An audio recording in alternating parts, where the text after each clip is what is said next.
તો આજથી કોલેજમાં ઇન્ટરનલ એક્ઝામ ચાલુ થઈ ગઈ. બધા મિત્રોને હારી હવાર. આપણે હવારમાં ઉપડી ગયા કોલેજ, કેમ કે આજથી કોલેજમાં ઇન્ટરનલ પરીક્ષા ચાલુ થાય છે. રસ્તામાં સંદીપભાઈ ભેગા થઈ ગયા. એ લાલે તમારી પરીક્ષા આવે છે એમને. ફાઇનલી આપણે પોગી ગયા કોલેજ. આવતા વેત તે કુલદીપભાઈ ભેગા થઈ ગયા અને પરીક્ષાની બધી સાધન સામગ્રી લઈને ઉભા હતા. પરીક્ષા દેવાની બહુ ઉતાવળ લાગે છે. આ બાજુ તો પરીક્ષાની મોટા પાયે તૈયારી હાલતી હતી અને બીજી બાજુ તો ચોપડા ઉપર સ્ટેપલર થી બીજું પેજ લગાડે છે. અરે વાહ તમારી કારીગરી. મને તો આજ ખબર પડી કે આપણા ક્લાસમાં આટલા બધા જણા ભણે છે. સુરજભાઈ કહે મારે વ્લોગ માં આવવું હોય તો એમને વ્લોગ ઉતારી લીધો. પાર્કિંગ માં તો આતરને કવાઈ ઠોકતા હતા. ત્યાં તો સિટી બસ મને લેવા આવી ગઈ, પણ મેં ના પાડી દીધી. ઇટ્સ ટાઈમ ટુ હવે નયન ભાઈ ઘરે ખસકાવાનું. મેં કેમેરો ચાલુ કર્યો તો નયન ભાઈ વાર હરખા કરીને ફ્લેક્સ મારી દીધો.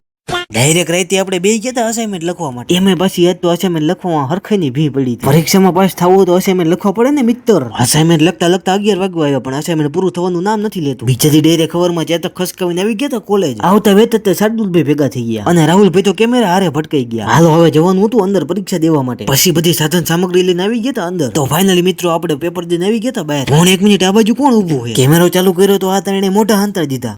પાર્કિંગમાં પૈકા તો દક્ષરથી ભેગા થઈ ગયા. બધાને પેપર પૂરું થઈ ગયું તો બધા પાર્કિંગમાંથી ઘરે જવાનું નામ નથી લેતા. ઇટ્સ ટાઈમ ટુ હવે ખસકાવાનું આપણા ઘરે. તો હારું હાલો મિત્રો, આપણા વ્લોગમાં નવા હોય તો લાઈક અને ફોલો કરતા જજો. તો મળીએ બીજા વ્લોગમાં.